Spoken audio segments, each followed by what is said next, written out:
I decided to buy a bunch of random gaming products. Some of them are really cool. Some of them are pretty weird and probably didn't need to exist. I'll let you decide. Alright, so I need a bit of a pick-me-up to get me started here. And what better way to do that than with a gaming-related energy drink? I picked this guy up at a Dollar Tree of all places.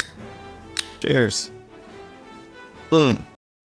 No, why did it have to be cherry? I hate cherry, but I need caffeine, so I'm gonna have to drink it anyway. I think there's actually a couple more gaming-related G Fuels, and hopefully those ones are better, so I'll try to pick those up for another video. Alright, so here we have a Sonic helidrone flyer. I'm not sure on the quality of this guy. I think it was like 12 bucks. Also not really sure how safe it is, given the whole Sky Dancers incident. A banned toy called the Sky Dancers. They were like, I think they might have been Barbie. They might not have been affiliated with Barbie at all. I don't know. They were little dolls kind of like this. You just launch them up into the sky like a helicopter. Some children, well, they didn't do so well with them. There were lawsuits and everything. I think I need to charge it first. And it looks like this needs batteries, so I'm gonna do all that and then get back to you. Alright, so we got our Sonic put together here. Got our AAAs, got our Sonic, got our Duncan. We're ready to go. Alright, I think we're ready for our first takeoff here. Wish us luck. Oh my god. Wow! Gotta go fast! I thought it was supposed to sense my hand. Sensing my hand in a bad way. Alright, got him. There's people running, they don't want to be accosted by Sonic. Oh jeez. Nope. Think that changes his direction? Oh!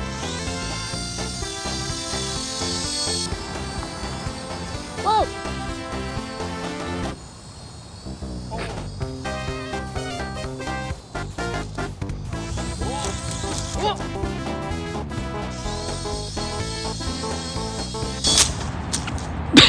Alright, so it got a little dirty, but he's mostly intact, I think, so success. So this item I got off eBay, and it's a little bit older. We have, well, once I get it out of the wrapping, a Mario stomping on Goombas. This weird little statue, I think it's called like a high score statue or something. They were released in the 80s as a series that you could collect. They also had a couple for The Legend of Zelda and I think Punch-Out as well. I think the idea was that you could keep track of your high score that you got, but I guess you'd have to do it when you were completely done with the game and never plan to play or get better, because you can only really write it once. Maybe you could erase this with pencil, but I don't think it would last very long. It's just a cool little piece of history. It seems like it held up pretty well. I don't believe they ended up finishing off their partnership with Hasbro here, because I don't think they completed the set for the other two games. I do believe they actually completed the set with Mario. I think there were 6 or maybe 8. They're all a little bit different. But if you wanted me to grab a few more of these to see what the other ones would have been, let me know. So look at their sad little faces. This monster just does not care. Look at that smile. This next item is one that I actually already own. I've had it for a couple years now, so it's not in perfect condition, but it still definitely works. This is the Kirby Otamatone. It's technically a kid's toy. It's a musical instrument, sort of. You press down on this little pad here, and it'll make sounds according to where you are on the pad. And then when you open the mouth, it gets louder and quieter as you close it. If you're more talented than I am, you can play some entire songs out of it. I think there's even YouTube channels that blew up with that a few years ago.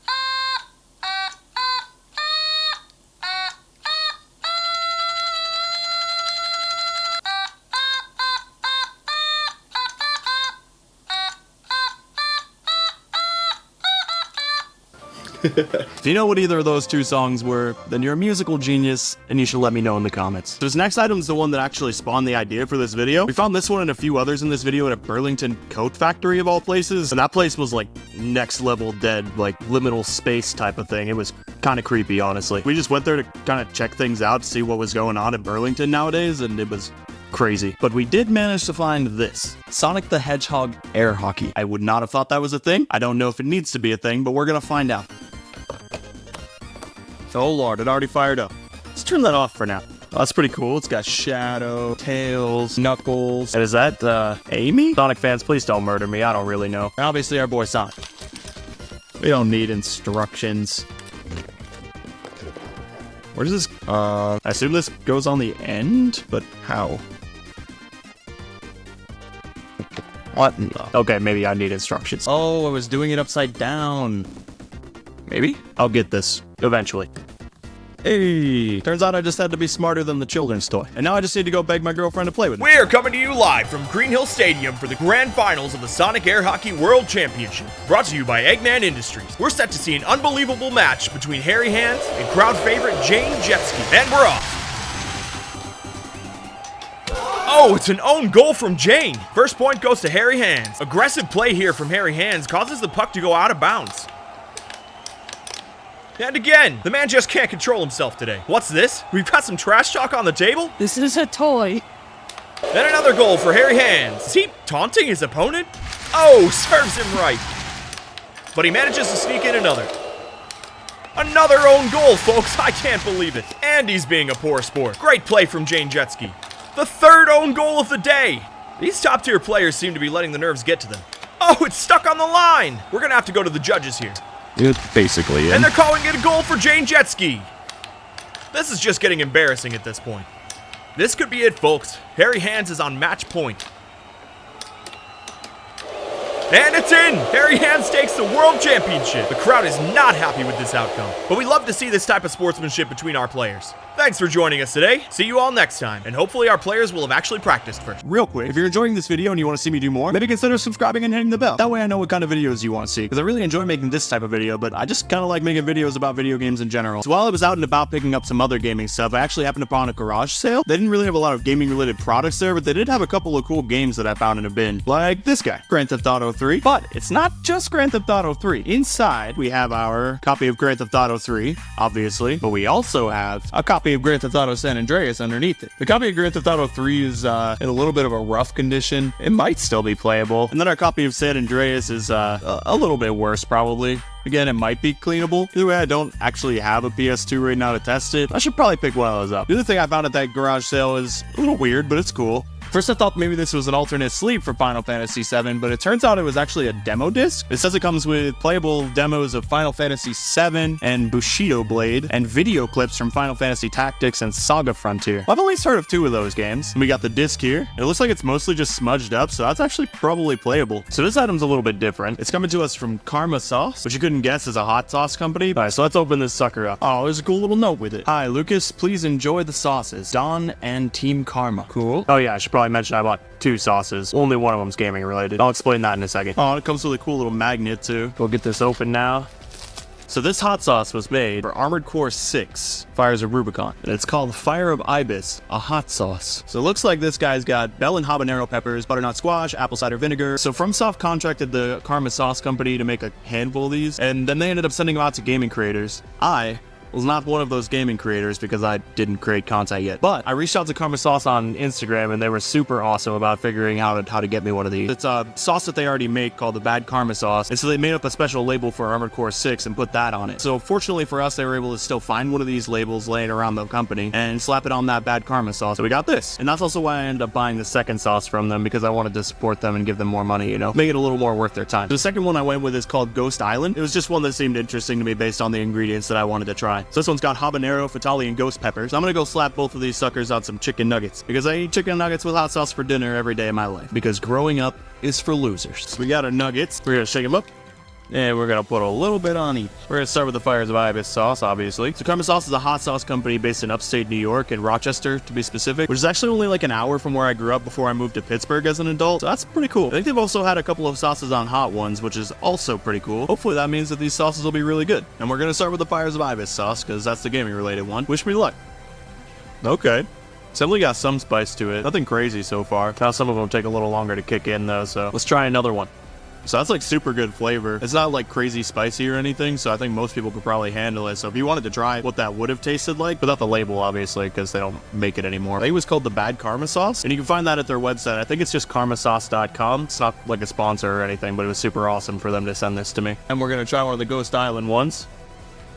Okay, that one's got a little more kick to it for sure. That's probably the ghost pepper. That's a lot of curry in that. That's good. I'm not like a hot sauce aficionado or anything. I just eat like the generic hot sauce from the store pretty much every day. But I don't like go around eating ghost peppers or Carolina Reapers just, you know, for fun. But if you like hot sauce, I would definitely give either of these a try, honestly. Yeah, these are both really good, so I'm gonna go eat the rest of these. Super thank you to Karma Sauce for going out of their way to send me this, and I will definitely be ordering more of both of these sauces. So our next product is from Lush. I know what you're thinking. You said this was about video game products. Lush doesn't sell video game products, and normally you'd be right, but a couple times they have. They recently did a collaboration with Minecraft, so I went and picked a couple of those things up. Unfortunately, I didn't find out until a little too late. They were kind of already winding down on their Minecraft stuff, but I did manage to get a couple of cool ones. So the ones I managed to get, this one here should probably be one of the more easily identifiable ones of the bunch. It's Totem of Undying. I don't know if I've ever actually used this one in Minecraft, but it's still pretty cool. I believe it's a soap bar. It smells kind of fruity and floral. I'm not sure what it's supposed to be. I could probably look it up. I think most of these are bath bombs or shower bombs, and I don't like baths. I'm actually kind of grossed out by them. I'm not sure why. And I'm a gamer, so I don't really shower either, but my girlfriend does, so she'll be using them. This next one's pretty cool. You can probably figure this one out just by looking at it too. This one is a diamond block. This one's cool. It's got something citrusy in it for sure. Kind of perfumey. This next one should also be pretty recognizable. This is our Enderman. It's, oh, there's the face. Looks like it kind of got rubbed off a little bit, but I guess that's what happens when you find out about the collab a little bit too late. It does smell nice though, kind of floral. Definitely something citrusy going on with this one too. This next one's not actually Minecraft, but it's still kind of video game related. This one's a piece of pizza from their Teenage Mutant Ninja Turtle collab, so that's pretty cool. Again, not strictly video game related, but there's games for Teenage Mutant Ninja Turtles. Honestly, I can't even begin to describe how this one smells. It's different. This one, the lava cube. That one's like super citrusy. Makes sense with the colors. They had a couple other cool collaborations that weren't gaming related, like Beetlejuice. We got a Bob Bath Bomb. That was pretty cool. But that was all the gaming stuff this time around. They did a Mario collab a while back when the movie released, but I'm an idiot and didn't get any. And also I wasn't doing these videos at that point, so the next two things I actually got when I went to the Pittsburgh Gaming Expo. A couple of them were gaming related products, and the other one's a product in a more abstract sense. You'll see. Some friends of ours were actually running a booth there, and they make a few different types of items. One of the things we picked up from them was little keychains. This first one I got for my girlfriend, a Super Mario Land for the Game Boy. It's one of her favorites. And then for myself, I got Crash Bash, which I don't care what you say is always going to be better than Mario Party in my mind. And I hope that someday they decide to make another one because it is very fun and a new generation of players needs to see it. So then the other thing I got from their booth is a Persona picture. But it's not just a normal picture of Persona in a picture frame. This guy lights up. So let me plug that in real quick and I'll try to show you. We might have to turn some lights off. Alright, lights are off here. That looks really good. I'm not sure how well the iPhone's picking this up because I know it does poorly in low light, but this looks really good in person. They also had a bunch of other cool stuff at their table that I wanted to buy, but I didn't want to spend my whole budget on one table. I think they said they're not ready to take online orders or anything because they make everything by hand and it takes a while, but I'll throw up their Instagram page here in case you wanted to check anything out. And maybe at some point they will be ready for online orders and they can let you know and you can grab something. Now the other thing that I picked up at the expo that I said was more of an abstract product, that's because I became the product. I got myself a video game related tattoo. There was a really cool tattoo artist there and I was flipping through his books and I saw a number of things that I really wanted, but I had to limit myself to something small because I'm not rich and I didn't want to take up his whole day. That's when I came across what I believe he called a Pumpkachu. And I knew I had to have it. So he told me to give him a little bit so he could finish the people he was going to work on and give him some time to set up. So I went around with my friends and girlfriend and we played a few games.